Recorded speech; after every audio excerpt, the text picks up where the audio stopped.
BBC Essex. It is 8:05 here on BBC Essex. I'm Helen Scott, your host of Evenings, and right now we're jumping into all things social media as we do every Tuesday after 8 o'clock.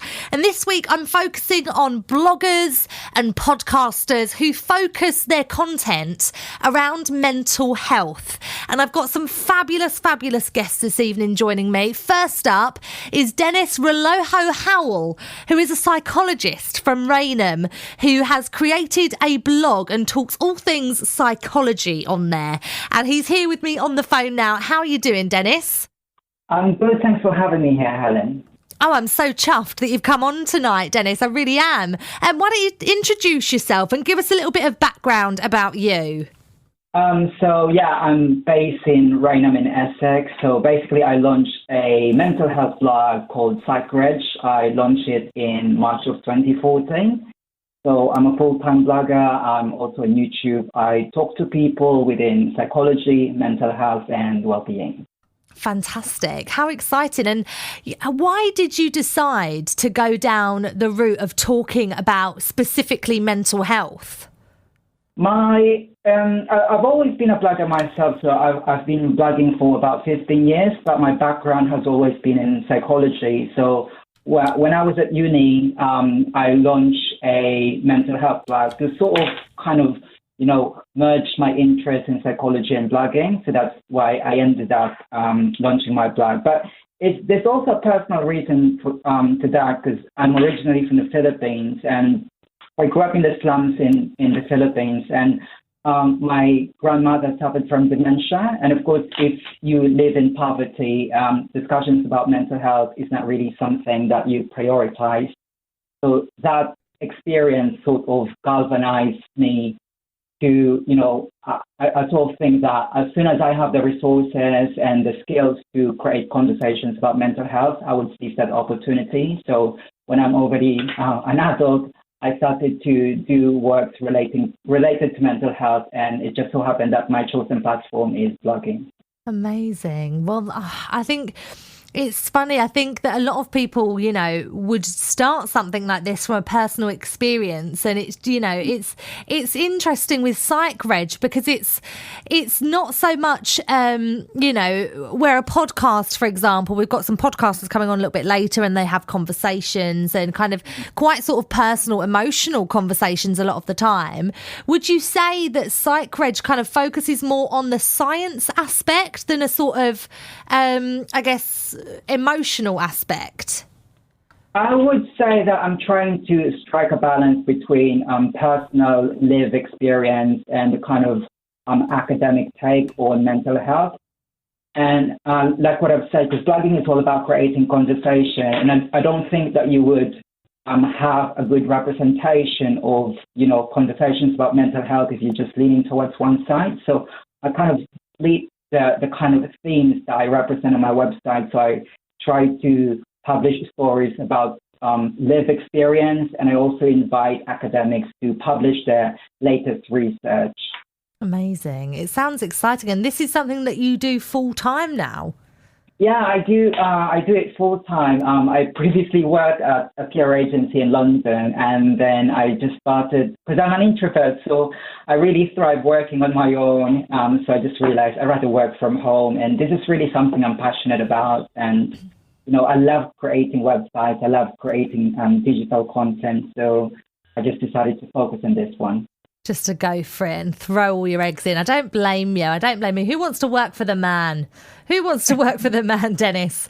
And so it kind of covers lots of different aspects to do with, I wouldn't even just say mental health. When I'm sort of going on the latest articles on your website, psychreg.org, and it's all different types of things, isn't it? It's it's a really varied types of conversations that you have. Yeah, it's a mixed bag. I work for charities as well, because these charities, they have press release. So it's also my advocacy to try to raise awareness on what they're doing. I work with an autism charity and a hospice.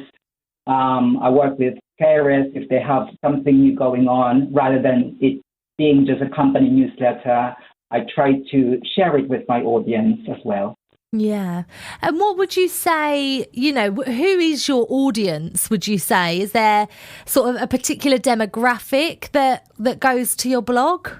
Yeah, I would say my demographic would be around 20 to 45, and most of my readers would obviously be in the UK, and also readers from the US and Australia. And I'm very fortunate because when I was starting, I was really struggling to have like 100 hits in a day, but now in a good month, I would have over 100,000 views, and that's really something that I'm really grateful for the readers, that they appreciate the kind of content that I'm offering to them.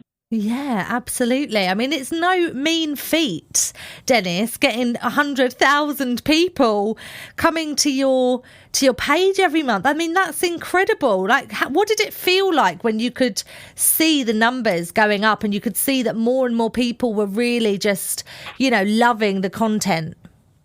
At first, I was not really into content, but when I started work, I was not really into hits. I was not really into statistics. But when I already started, making this into a full-time job, I was more concerned about the hits, because obviously, as a blogger, it's no secret that we earn from the ads, from the clicks. Yeah. So, my motivation is just to offer relevant content, because if you don't offer relevant content, people are not going to visit your website. So yeah, that became more of my motivation as, I transformed this into a full-time career. But more than that, I always try to go back to the first motivation why I decided to launch a blog, which is to create conversation. And like what I've said, this is also because my background is into psychology, and I'm really passionate about blogging, not just blogging, and also on YouTube and social media. So this is kind of, I'm really in my full element when I'm blogging and creating digital content. Yeah, it sounds like a really lovely job that you've got, to be honest, Dennis. And I know that it's one that you've had to really work hard to create for yourself, but it really does sound just lovely. And what's it like doing YouTube? Do you show yourself on YouTube? Is that the sort of videos that you make?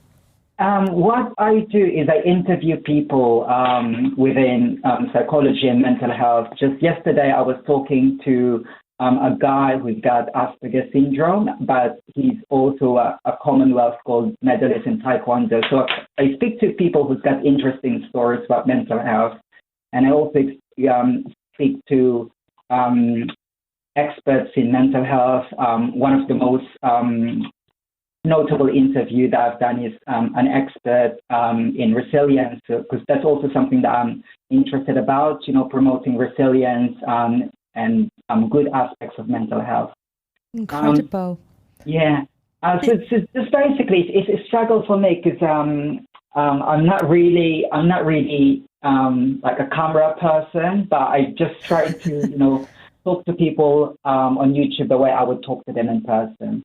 Oh, that's so lovely. And Dennis, you haven't got to worry about being a camera person. I think a lot of people who do things like YouTube wouldn't necessarily dub themselves as, real extroverts. It's I guess it's more of an introverted type of thing, because you're doing it on your own in the comfort of your own space and being at home. And what about your own mental health as a psychologist and as someone who, is a real advocate for healthy mind? Do you sort of put into practice the things that you talk to people about? How's your own mental health? Are you like in tip-top shape because you're a psychologist? Yeah, I try to make my mental health in tip-top shape, but on one of my interviews, I was talking to a social media expert from America about a month ago, and I revealed during the interview that I'm actually so obsessed with social media that I take my phone with me, and I ended up sleeping about 2 a.m. because I keep on scrolling on my Twitter feed. So that's something really I struggle. And I don't deny it. I'm quite open with it. I still try to, kind of curtail my addictions on social media. So I think that's an area of mental health that I'm trying to manage. But I wouldn't really say that it has affected my mental health, because I'm still able to function normally and still able to do what needs to be done. Yeah. It's not affecting you to the point where it's got, having a damaging effect in any way. No. Oh, well, that's good to hear. And what are your sort of hopes and plans? What do you want to do with, taking this platform that you've got now and talking about mental health? What is the dream with it?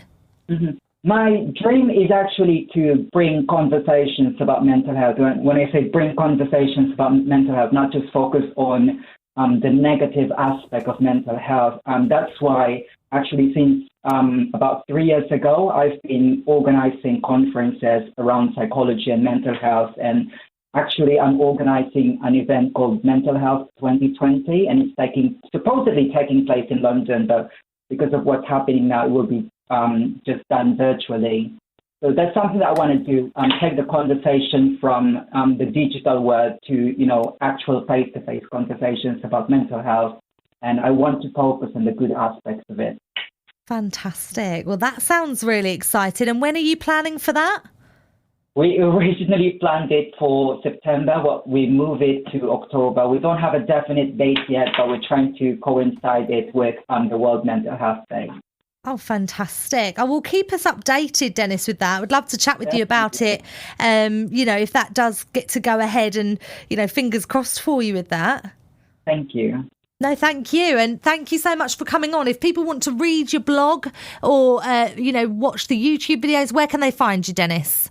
Yes, they could just Google PsychReg. It's PsychReg.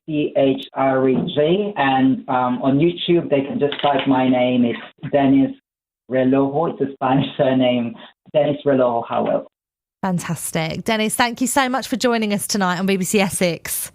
Thank you, Helen. You take care. Dennis Relojo-Howell there. What a fabulous name for a start. And it's PsychReg, PSYCHREG, PsychReg. If you want to check out Dennis's blogs and chats about mental health, I think it's... it sounds like it's all sort of escalated quickly and he's just on a roll with it by the sounds of it. It's marvellous.